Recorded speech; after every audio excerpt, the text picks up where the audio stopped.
Fala galera, tudo bem? Essa semana saiu na revista Veja uma entrevista com a professora doutora Maria Inês Fini. Ela foi professora da Faculdade de Educação da Unicamp. Ela dava aula na época que eu fazia graduação, isso há 20 anos atrás, e não tive aula com ela, tive aula com os colegas dela lá no Instituto de Educação, na Faculdade de Educação da Unicamp. Mas a entrevista dela foi bem interessante sobre as mudanças que vão acontecer para o Enem para 2020. Só que concordo com alguns professores que essas mudanças a gente já conseguiu perceber nessa prova de 2018 e possivelmente 2019, que vai ser uma prova meio que Frankenstein, vai ter essas duas caras. Vai ter uma cara do vestibular antigo, que é o que a gente vinha fazendo até agora, e vai ter também uma pincelada do que vai ser novo. Tá, e o aluno que vai estar prestando vestibular em 2019, 2020, tem que se preocupar? Tem, porque talvez, como diz alguns professores, vai ficar um vestibular, um Enem com cara de vestibular mais hard. Ele vai cobrar algumas coisas interessantes. Tá, mas o que a entrevista vai dizer pra gente? Ela vai dizer pra gente que em 2020 o Enem vai ter duas fases. Uma primeira fase mais generalista, onde todos os alunos são obrigados a fazer, depois vai ter uma segunda fase. A segunda fase vai ser uma prova específica. Olha aqui o trecho da entrevista que ela fala isso. Como garantir que o novo Enem não ficará mais raso? Aí ela responde: ele cobrará alta capacidade de raciocínio em vez de uma questão de física para avaliar o conhecimento de cinética, por exemplo. A ideia é perguntar ao aluno como esse capítulo da física pode ajudar a resolver problemas ambientais. E, adianto aqui, o desenho do exame que deixarei para a próxima gestão terá ainda uma segunda etapa, esta sim mais específica. Quem quiser cursar engenharia fará apenas prova de ciências da natureza. Quem migrar para história ou geografia será avaliado nas ciências humanas. Atualmente são 180 questões. Planejo enxugar para pouco mais de metade disso. O plano é que entra em vigor em 2020. Legal? Então, a gente acabou de fazer o Enem em 2018. Tá, Dino, e o Enem 2019? Bom, o Enem 2019 a gente não está sabendo como que vai ser. E o Enem 2020? Aí o Enem 2020 ela está dizendo que vai deixar isso para a próxima gestão. Só que tem um detalhe interessante. A gente está tendo um momento de transição da política educacional e assim por diante. E que pode estar rolando? Pode ser que o próximo ministro da Educação não deixe fazer nada disso. Pode mudar totalmente esse esquema que a professora Maria Inês Fini deixou. Ou pode adotar exatamente como a proposta dela, o estudo do INEP. Bom, o que a gente tem que estar atento? Tem que estar atento ao seguinte: está chegando o BNCC. Tá, o que é BNCC? É a Base Nacional Comum Curricular, que vai estar chegando nas escolas de todo o Brasil. Então, o que tem esse BNCC? Se você pegar vários países que têm educação como foco muito forte, vai perceber que as disciplinas elas não são tratadas de maneira isolada. Então, por exemplo, ciências da natureza tem que ter uma conversa de biologia, física e química, e é isso que o Enem está cobrando, tá? E vai cobrar em 2020. Mas, do jeito que está hoje, o aluno entende lá assim, que o professor vai lá, vomita um monte de conteúdo, vomita, o aluno tem que decorar o máximo de informação possível e a forma de resolver aquele exercício. Então, na verdade, o que? O ensino médio acaba sendo, e o pré-vestibular, acaba sendo um treinamento para passar na prova do vestibular, não para aprender a adquirir um conteúdo. Então, se você analisar as grandes tendências dos concursos de ingresso em universidades do resto do mundo, do primeiro mundo, é bem isso que a gente vai avaliar. Tem que avaliar o quê? Não é conhecimento estanque, só biologia, só física, só química, mas tem que conversar com as outras matérias. É o que o pessoal tenta fazer com a interdisciplinaridade, não está acertando direito no Brasil. Está engatinhando, a gente tem todo tipo de professor, concordo com o Jubilu e o Humberto, tem vários tipos de professores, tem professor que consegue transitar entre uma área e outra, tem professor que não consegue transitar, é só aquele conteúdo estanque. Tem amigos meus, por exemplo, que falam assim: não, eu só dou aula de química orgânica, não pego outra frente. E acaba tendo um erro nesse ponto. Então o professor que fala: não, eu só dou zoologia, eu não dou botânica e assim por diante. Se dentro das matérias já tem professor que especializou num ramo só da matéria, imagine cobrar um professor que queira transitar, dialogar com outras frentes diferentes. Aí que vai ter para 2020. Então, quem vai prestar o Enem 2020, teoricamente, tem que estar, no primeiro ensino médio, tem que estar pensando o seguinte: olha, Eu estou terminando agora o primeiro ano do ensino médio, tenho o segundo ano do ensino médio, o terceiro para me preparar. Aí eu tenho que fazer o quê? Eu tenho que aprender a desenvolver o meu raciocínio crítico, que é o quê? Conectar os saberes diferentes. Então aprendi aquele conteúdo de física.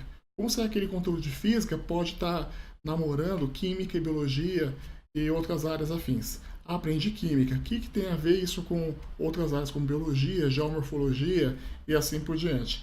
Então, é super importante. Você que está no primeiro ano do ensino médio, está terminando agora, ou vai entrar no ensino médio, já pensa nisso. Eu tenho que aprender a conectar os saberes. Guarda bem essa expressão. Bom, aí a gente já vê algumas questões que cobram bem isso no Enem 2018. Então, teve conhecimentos enciclopédicos, que a gente saber uma informação bem detalhada, um conhecimento bem específico, coisa que a gente não via nos Enems dos anos anteriores. Anteriormente a gente cobrava o quê? Competência e habilidade. Tinha habilidade H18, habilidade H17. E você pode procurar depois no Google, botar assim, competências e habilidades do Enem.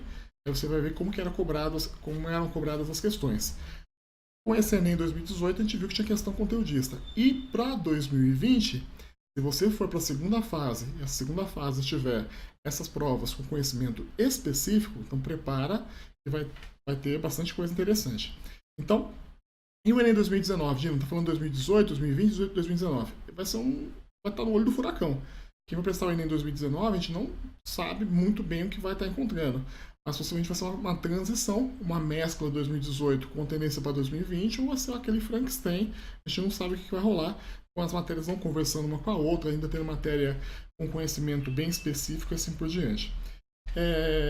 O que a gente acaba vendo? Concordo com o Humberto, primeira fase, treinar bastante leitura, treina continuar com um texto bem longo, bastante informações, bastante interpretação e a capacidade de associar temas distintos. Tá? Então isso é bem importante para esse Enem 2020. E para a segunda fase, aí que está, quando a professora Marina Esfini diz que vai ser bem mais específica, aí eu também fico com a pulga atrás da orelha. O que seria esse bem mais específica? De novo, a minha crítica no vídeo anterior foi essa. Na escola pública, o aluno tem lá 2 aulas de química no primeiro ano, 2 aulas de química no segundo ano e 2 aulas de química no terceiro ano. Salvo uma outra escola que tem mais que isso. E algumas escolas que não são exceção, tem só uma aula de química por série, porque não tem profissional. Aí você vai na escola particular, o aluno lá tem 3, 4, 5 aulas de química, aula de laboratório e tal. Esse Enem com conteúdo bem mais específico, será que não vai priorizar a elite, quem está na escola particular? Isso que acaba me deixando com a pulguinha atrás da orelha. O que seria esse bem mais específico? Vai priorizar então as carreiras de maior demanda para quem teve um bom ensino médio ou teve cacife para bancar um bom preparatório? Né? Aí que vai estar bombando os professores, os profissionais que disponibilizam um material de grande conteúdo na internet. Por exemplo, o meu amigo Boaro, ele está colocando todo o conteúdo de física no ensino médio e é o maior youtuber de física já do Brasil. Bom, e os alunos indecisos? Aí também é uma indagação, eu concordo com o Humberto, tem aluno indeciso, eu dou aula faz mais de 20 anos, gente. Todo terceiro ano eu encontro gente que não sabe o que vai fazer, não vai prestar, não sabe o que vai prestar, tal, tá viajando, ou então o aluno está no pré-vestibular, não sabe o que vai prestar, aí está no segundo ano de cursinho, um ano ele prestou medicina, outro ano está prestando engenharia, outro ano quer fazer direito, então está mais perdido que segue em tiroteio. Então, o que tem que saber? Bom, o aluno vai escolher lá no começo do ano já o tipo de prova que ele vai fazer e no meio do caminho mudou, perdeu aquele ano, né? Então, essa que vai ser uma dúvida que eu tenho sobre isso. Embora que com os nossos meios totalmente eletrônicos, a gente não tem necessidade de fazer a inscrição do Enem tão anteriormente assim, né? Você pega vestibulares grandes como Unicamp, USP, Unesp, que faz a inscrição lá para agosto, setembro. O Enem precisa fazer a inscrição em abril, né, para a prova só em novembro. Então, como tem um meio eletrônico, dá para fazer a inscrição mais tarde, o aluno já decidiu lá no segundo semestre, tá? Dino, vou preparar para 2020, ou até mesmo 2019. Então, concordo de novo com o Humberto. Além dos conhecimentos específicos, foque em raciocínio lógico, interpretação de texto e uma dinodica. Eu adoro ensinar para os alunos análise dimensional.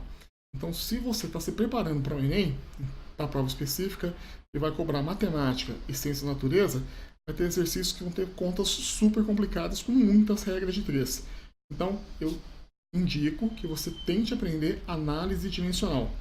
E com o exercício, tem um congestionamento de dados, um monte de informações, você não sabe por onde começar, aprenda, gente. Análise dimensional. Alguns materiais didáticos já ensinam isso, tem professor que ensina isso para vocês também. Eu pretendo gravar alguns vídeos explicando como trabalha com análise dimensional, mas, de novo, é uma dica para vocês, análise dimensional. Aprenda a fazer isso, tá? E o Enem vai ficar mais difícil se a entrevista dela, a professora, for indicar esse sentido, que eu acredito que vai ser, projeto 2020, eu acredito que a prova vai sim ficar mais difícil. Quem não souber costurar, conectar esses conhecimentos diferentes, vai acabar ficando pelo caminho. Tá bom? Gente, essa aqui é a minha opinião. Espero que vocês tenham gostado, tá joia? Continue estudando, conhecimento é sempre importante para a vida. Bons estudos e até mais!